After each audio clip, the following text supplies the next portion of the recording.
Welcome to the Narrowing Path, walking the spiritual walk. My name is Steve Van Eiderstein. Thank y'all for joining me again today for July 2nd's reading from James Allen's Daily Meditations. And just looking forward to today's. Yesterday's was a great one about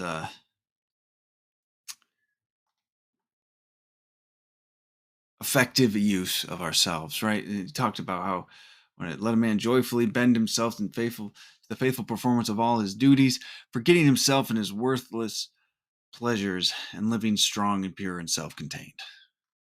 What is the measure of a man? Well, I think that told us right there, right? What do we look for? What do what do we strive to be as we mature, as we grow, become an adult? It's an important thing for us to recognize and strive to. So, so here we go. I'm looking forward to today's. This will be fresh to you and fresh to me, meaning you'll get my genuine response, reactions, and observations when what I relate to about the reading, because this will be the first time that I actually hear it right on the podcast with you. So here we go. This is July 2nd's reading from James Allen's Daily Meditations. The Might of Meekness. Meekness. The man who conquers another by force is strong. The man who conquers himself by meekness is mighty. He who conquers another by force will himself likewise be conquered. He who conquers himself by meekness will never be overthrown. Interesting. For the human cannot overcome the divine. The meek man is triumphant in defeat. Socrates lives the more by being put to death. In the crucified Jesus, the risen Christ, is revealed. And Stephen, in receiving his stoning, defies the hurting power of the stones. That which is real cannot be destroyed, but only that which is unreal.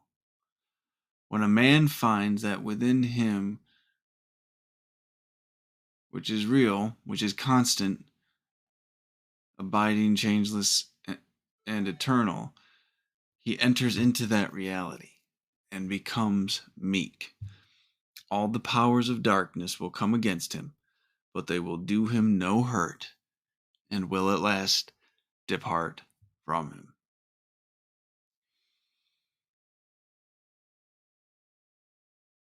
Meekness is a divine quality, and as such is all powerful.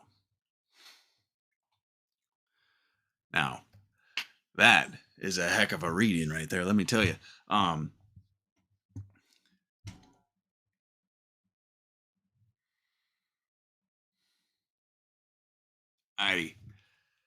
I'm excited to break this one down because I've got to reread as to what he was actually getting to, because I have a concept of what he was talking about here in my own head that I brought in from other readings and other influences.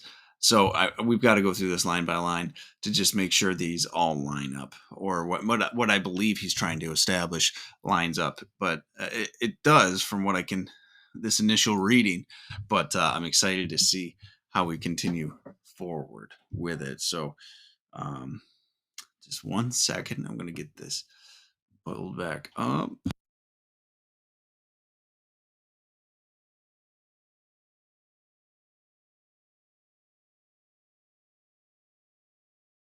Apologize for that. I lost it. The window closed that I was reading it out of. So here we go. The might of meekness. I mean, that's what he opens this with. That is,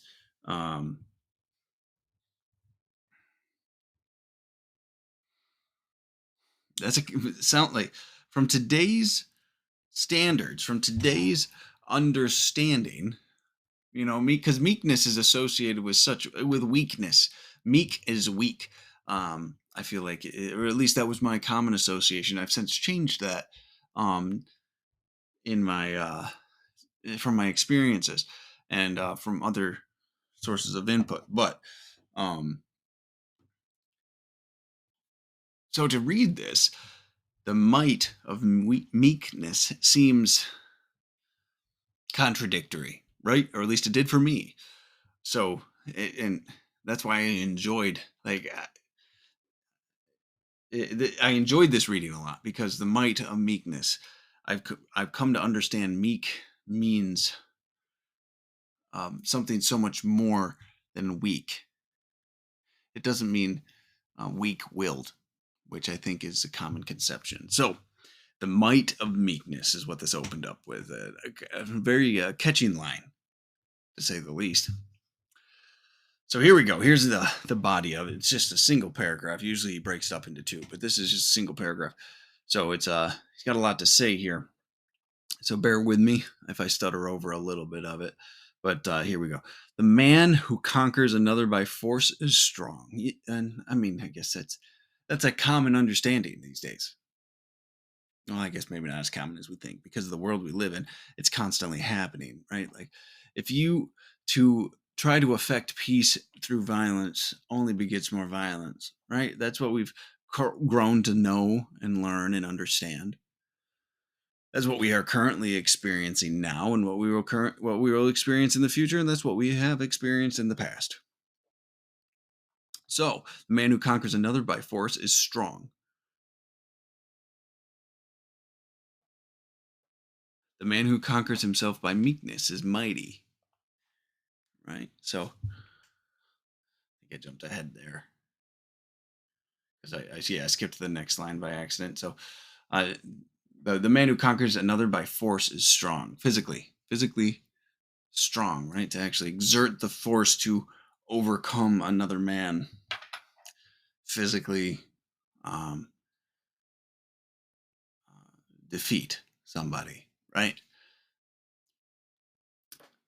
The man who conquers himself by meekness is mighty, right? The man who, what I now understand meekness to mean. I guess I'm going to hold on to that until we get towards the end. The meekness is mighty. He who conquer he who conquers another by force will himself likewise be conquered. By force? Okay. He who conquers another by force will himself likewise be conquered. Right? I guess that's what I was getting to. Kind of what I was thinking about when I stated that first line, right? Yeah, there's been so many wars fought in retaliation or vengeance. There's been so much death exerted because of death previously endured. Yeah, peace forged through violence is never a successful, lasting peace. Never is. Or in peace enforced, or peace created by force is never a lasting peace. Peace has to be chosen, not forced. Okay, will be conquered. He who conquers himself by meekness will never be overthrown, for the human cannot overcome the divine. Pretty large statement there. When you conquer yourself via meekness, you will never be overthrown, for the human cannot overcome the divine.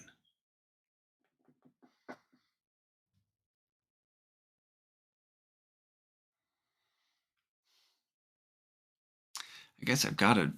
So, my understanding of the word meekness now, I feel like the new definition doesn't line up with all the old writings about it. Meekness is,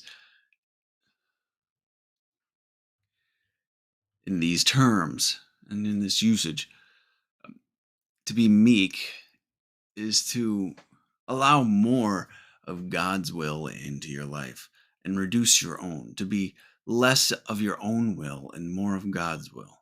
So when you defeat yourself through meekness by the reduction of your own personal satisfactions, desires, and impulses, and choosing to live spiritually and live in accordance to a Christ-like life, a divine life, or through via source or accordance with nature, or however you'd like to um, however that works with your conception here. Um, when you choose to let that fill your life rather than your own selfishness, when you choose to serve something else rather than yourself, you are a meek person, right? You're not weak if you are serving the God of your understanding. You're not weak if you are serving the greater good. Meek is a reduction of your own personal will, of your own personal ego, more so, maybe. It's a better way to say it. So the meek man is triumphant in defeat when we lose finally, when we finally let our ego go and we give ourselves over to this way of living. We've lost. We've lost the fight, really. How many? I'll speak for myself, but there's many that have come in that I've seen, but especially for me, I lost. I lost the battle to serve myself entirely and only. It drove me into nothing. It drove me into oblivion. So when I surrendered to that and I chose to serve something greater than myself, I've lost that. But I've gained so much. To let the divine into my life, to let this way of living into my life was a tremendous choice. But now that I do that and I practice it, that meekness will never be overthrown. That reduction of ego and reduction of self will never be overthrown. I will never beat the divine. I now know. I might try to serve myself in one way or another. I might try to do many things, but the reality of it is I will always know now, right? The divine cannot be overthrown. All right, now he goes into examples here. Socrates lives the more by being put to death.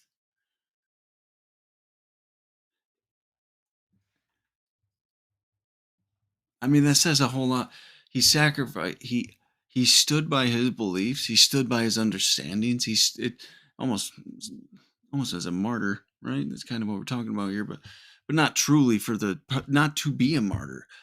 He stood by what he knew was right and just, and he unfortunately paid the ultimate price. But that is separating yourself from the spiritual cause, right? The spiritual way of living. It consumes, son.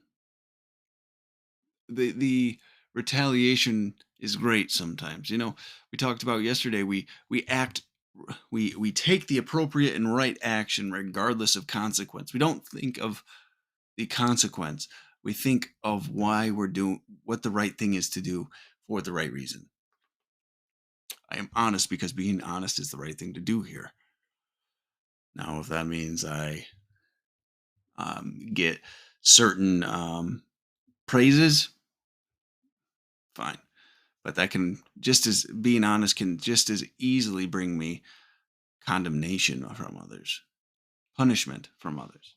So, standing on your spiritual moral ground, regardless of what else is going on, is what he's alluding to here. Right? The Socrates lives the more by being put to death. His he believed so emphatically in what he was doing that when they put him to death, they immortalized him, really, because they tried to silence truth. And the next example is Jesus. In the crucified Jesus, the risen Christ, is revealed, and Stephen, in receiving his stoning, defies the hurting power of stones.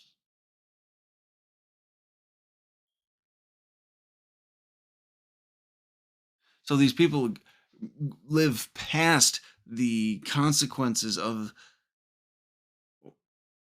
or live past the actions of others in response to spiritual truths, right? They continue the teachings that they stood upon, the values that they embodied, the path that they walked was not received well by those around them, but it was the truth. And the truth has lived on because they stood their ground on these things. And here we go. This is kind of the explanation of that. That which is real cannot be destroyed, but only that which is unreal. I've said it before on this podcast. One reason I've really fallen in line with living this way of life is because it's constantly rediscovered. Throughout history, this spiritual way of living and these spiritual laws and these understandings are constant. We go through periods of rediscovery with them, realignment with them. And then we get away from it, and then it comes back, and then we get this. What we're reading now is over 100 years old, but it's just as relevant today in some of the new spiritual literature that's emerging, like The Power of Now and um, Untethered Soul is another book, and then um, just so many of these other live right now. Don't be detached from material things. We have a lot of psychological things that are getting mixed in with it now too, but it's just really validating what we've always known and constantly been rediscovered. So what is true cannot be destroyed, because even if it is forgotten, it will be rediscovered. But what is untrue will be left. What is untrue will be forgotten, to never be found again, because it's impermanent. When a man finds that within him which is real, which is consistent, abiding, changeless, and eternal, right? That's what, when we find that place in ourselves, that peace, that endless peace and serenity and love is what it is. That connection.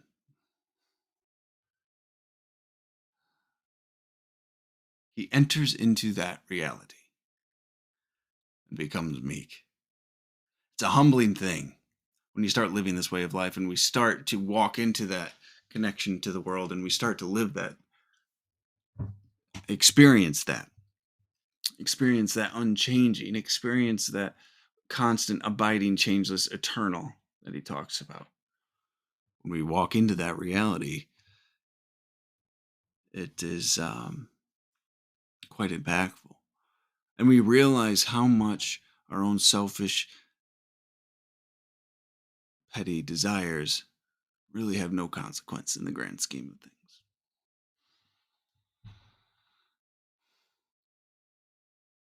All the powers of darkness will come against him, but to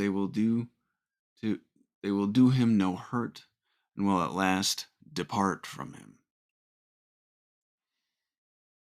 All our selfishness, all the selfishness and callousness of the world, all the pain the world can try to inflict on a person, right? They do us no harm. Because we understand the importance of what's actually going on. We understand the perspective of eternity. We understand the alignment that we're in. And we understand that the sin is born from ignorance, right?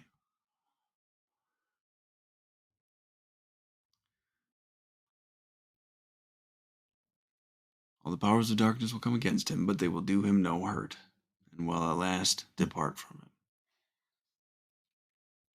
We even are purified in our own thinking, which we've talked about a lot. So, and then it closes with this: meekness is a divine quality, and as such is all powerful.